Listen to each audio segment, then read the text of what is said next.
In 2 Samuel chapter 7, verse 4 to 17, we see God's prophet Nathan receive revelation from God to speak to David.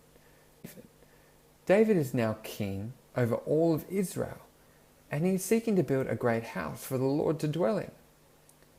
David sees himself dwelling in a great house of cedar, yet the Lord's dwelling place is in a tent. Wanting to change this, David approaches Nathan, and Nathan tells David to do whatever he has in mind. And that's where we arrive at verse 4, when a revelation is given to Nathan. The Lord says, "Have I ever asked to dwell in a house of cedar? No.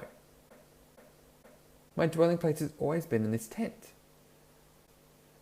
I made you, David, king over all my people, and I have made your name great. You will not be the one to build my house, but from your offspring will come the one that will. He will establish my kingdom on earth forever. I will be his father, and he will be my son." God says that David's great kingship has only been possible with God. This passage teaches us that God is always the one who is in control, even though David was a great warrior. It was God that made David's name great. God was with Israel, fighting with them and removing their enemies. David wanted to build a great house for the Lord, but God had other plans, and David knew he must listen to God. This promise is so important as it actually points us forward to Jesus. Beginning in Genesis, the Old Testament points us forward to the promised Messiah, which we first see promised to Abraham in Genesis chapter 12. And again in places like the Psalms, the book of Isaiah, and Zechariah. This message of the Messiah will be how God delivers his blessing to all the nations. There will be one that comes to establish God's rule on earth. When sin entered the world, humans were no longer able to be directly in God's presence.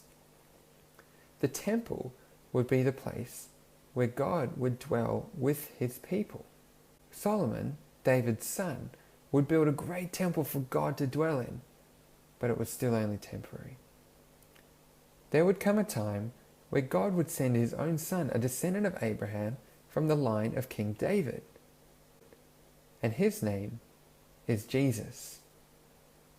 He is the promised Messiah, and through him, God's kingdom on earth will be established forever. God's kingdom isn't like other kingdoms. He doesn't have a great palace or many armies of warriors.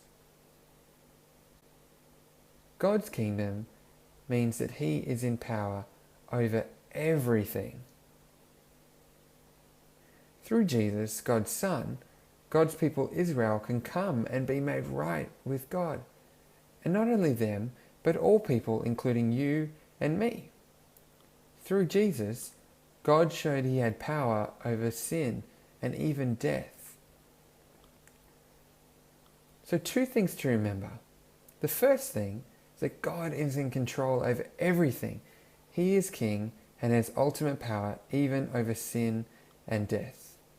Number 2, through Jesus, who was the promise from David's descendants, the sins of the world can be forgiven and we can be with God, knowing that his love will never be taken away.